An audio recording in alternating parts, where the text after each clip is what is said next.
নমস্কার বন্ধুরা, আমি প্রতিমা কুকিং উইথ প্রতিমা চ্যানেলে তোমাদের সবাইকে আবার একবার সুস্বাগতম। আশা করি তোমরা সবাই ভালো আছো, সুস্থ আছো।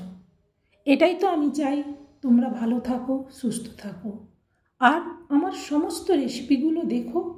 যদি ভালো লাগে অবশ্যই একটা লাইক দিও আর কমেন্ট করতে ভুলো না। ভালো লাগলেও কমেন্ট করবে আর ভালো না লাগলেও কমেন্ট করবে। কেন ভালো লাগলো না সেটাও যদি বলো, তাহলে আমি সেই ভুলটা ঠিক করে নিয়ে আবার তোমাদেরকে দেখাবো। দেখো, আজকে আমি তোমাদেরকে দেখাবো কাঁচকলার কোপ্তা কারি। তার জন্য দেখো, কাঁচকলা সেদ্ধ করে নিয়েছি। আর এই কাঁচকলার সাথে দিয়ে দেবো ছোটো ছোটো কয়েকটা আলু। সেটাও কিন্তু কাঁচকলার সাথে সেদ্ধ করে নিয়েছি। এবার এই আলু আর কলাটা সুন্দর করে মেখে নেব। প্রথমে এইভাবে যখন সুন্দর করে মাখা হয়ে যাবে, এরপর এতে কি দেবো দেখো। স্বাদ মতো লবণ দিয়ে দিলাম, আর দিয়ে দিচ্ছি পরিমাণ মতো হলুদ। এবার এতে দিয়ে দিচ্ছি কয়েকটা কাঁচা লঙ্কা। কাঁচা লঙ্কাগুলো বাড়িতে থেকে একটু শুকিয়ে গিয়েছিল, সেগুলোই কুচি করে দিয়ে দিলাম। আর দিয়ে দিলাম হাফ পেঁয়াজ কুচি। আর দিলাম একটুখানি বেকিং সোডা। আর দিচ্ছি কর্নফ্লাওয়ার, একটা ভর্তি চামচ আর একটা একটু কম। আর ঠিক সেই মাপে দিয়ে দেবো বেসন, 1 চামচ ভর্তি আর 1 চামচ একটু কম। এইবার এই জিনিসটা সুন্দর করে মিশিয়ে নেব। সবটা ভালো করে একদম পুরোটা মিশিয়ে নেব। আর এখানে লবণটা কিন্তু এইটার পরিমাপেই দেবে। আবার যখন রেসিপিটা তৈরি করব তখন আলাদা করে লবণ দেব। চলো, মাখা কিন্তু হয়ে গেছে। এবার এইটা প্রথমে আমি ভেজে নেব। তার জন্য দেখো, গ্যাসটা জ্বেলে আমি কড়াইটা বসিয়ে দিয়ে তাতে দিয়ে দিলাম তেল। আমার একটা হাত তো বন্ধ আছে, তাই চলো বাঁ হাত দিয়ে একটু কড়াটা ঘুরিয়ে নিই, যাতে তেলটা পুরোটার মধ্যে হয়ে যায়। আর তেলটা কিন্তু সুন্দর করে গরম হলে তারপর বড়ার আকারে ওই মাখাটা অল্প অল্প করে দিয়ে দেবে। কড়াতে যতটা ধরবে সেই অনুযায়ী দেবে। সেরকম হলে দুবার ধরে ভাজবে। ঠিক দেখো, আমি যেভাবে দিচ্ছি তোমরাও কিন্তু ওইভাবেই দেবে। আমার এক সাইড হয়ে গেছে, তাই আমি উল্টে নিচ্ছি। আর একটু সাবধানে উল্টাবে, তাহলে আর ভেঙে যাবে না। সুন্দর কিন্তু কোপ্তাগুলো তৈরি হবে।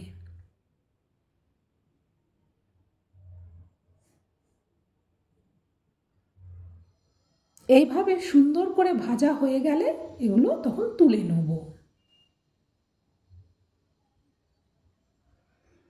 এটা কিন্তু দুর্দান্ত স্বাদ হয় খেতে, গরম ভাতের সঙ্গে দারুণ লাগে খেতে। তুমি চাইলে এই কোপ্তাগুলো কিন্তু এমনি ভাজাও খাওয়া যায়। দেখো, সুন্দর করে সবগুলো ভেজে নিয়েছি। চলো, কড়াইতে তো তেল আছে, ওই তেলের মধ্যে আবার মশলাগুলো দিয়ে রান্নাটা শুরু করি। দেখো, প্রথমে দিয়ে দিলাম তেজপাতা আর অল্প কালো জিরে। এই তেজপাতা আর কালো জিরেটা কিন্তু দেবে। আর পরিমাণ মতো আবার লবণ আর চিনি দিয়ে দিলাম। এইবার লবণ চিনিটাকে একটু আস্তে করে কালার এসে গেলে চিনিটা থেকে, তারপর এতে দিয়ে দেবো পেঁয়াজের বাটা। তোমরা কিন্তু তোমাদের যতটা কোপ্তা তৈরি করবে সেই পরিমাণে মশলা দেবে। চলো, পেঁয়াজটা হালকা করে ভেজে নিই। পেঁয়াজটা হালকা করে ভাজা হয়ে গেলে তারপর এতে দিয়ে দেবো রসুন বাটা। অল্প অল্পই সব দেব। অল্প একটু রসুন দিলাম। এবার পেঁয়াজ আর রসুনটা আবারও হালকা করে ভেজে নেব। তারপর দিয়ে দেবো অল্প আদা বাটা। আদা, পেঁয়াজ, রসুন এই তিনটে জিনিস যখন ভালো করে ভাজা হয়ে আসবে, তারপর এতে দেবো হলুদ আর লঙ্কার গুঁড়ো। তোমরা যে যেমন ঝাল পছন্দ করো সেই মতো ঝাল দেবে। আর একটা জিনিস মনে রাখবে, কোপ্তাগুলোর মধ্যে কিন্তু কাঁচা লঙ্কা কুচানো দেওয়া আছে। দেখো, মশলাটা কিন্তু সুন্দর করে ভাজা হয়ে এসছে। এবার দিয়ে দিলাম ধনিয়া পাউডার 1 চামচ। এখানে তোমরা ধনার পরিবর্তে জিরেও দিতে পারো। জিরা কিংবা ধনা যে কোনো একটা দেবে। এইভাবে যখন সুন্দর করে কষানো হয়ে যাবে পরিমাণ মতো জল দিয়ে দিতে হবে। আর যে সমস্ত বন্ধুরা আজকে প্রথম এই রেসিপি দেখছো, প্লিজ তোমরা যদি নতুন হও তাহলে তোমরা আমার বন্ধু হয়ে আমার পাশে থেকো, আর ভালো লাগলে অবশ্যই একটা কমেন্ট করে জানিও। দেখো একটু ঢেকে দিয়েছিলাম, ফুটে গেছে। এইরকম যখন ফুটে যাবে একটু দেখে নিয়ে এতে দিয়ে দেবে গরম মশলার গুঁড়ো। গরম মশলার গুঁড়োটা তোমরা তোমাদের যতটা পছন্দ করো সেই মতোই দেবে। গরম মশলাটা দেওয়া হয়ে গেছে, এবার এতে দিয়ে দেবো ভেজে রাখা কোপ্তাগুলো। ভেজে রাখা কোপ্তাগুলো কিন্তু বেশি আগের থেকে দেবে না, তাহলে কিন্তু পুরো ঘেঁটে যাবে। সবগুলো দেওয়া হয়ে গেলে আবারও একটু ঢেকে দেবো।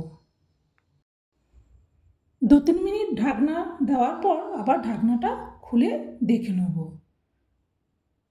ঝোলটা কিন্তু প্রায় হয়েই এসেছে, আবারও একটু ঢেকে দিচ্ছি, আর একটু ঝোলটা কমে যাক। দেখো এবার যেটা হয়েছে, আর এর ঝোলটা মারবো না।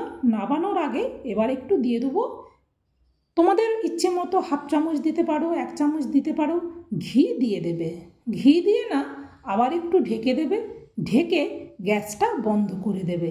কিছুক্ষণ বাদে একটা অন্য জায়গাতে তুলে নেবে। তাহলে বন্ধুরা কাঁচকলার কোপ্তাকারি কিভাবে বানাতে হয় সেটা তো তোমাদেরকে দেখালাম। অবশ্যই একটা লাইক দিও, কমেন্ট করো, আর এটা তোমার বন্ধু বান্ধবদের মধ্যেও শেয়ার করে দাও, যাতে তারাও এইভাবে কাঁচকলার কোপ্তাকারি বানিয়ে খেতে পারে। তাহলে আবার দেখা হবে অন্য রেসিপিতে। ভালো থেকো।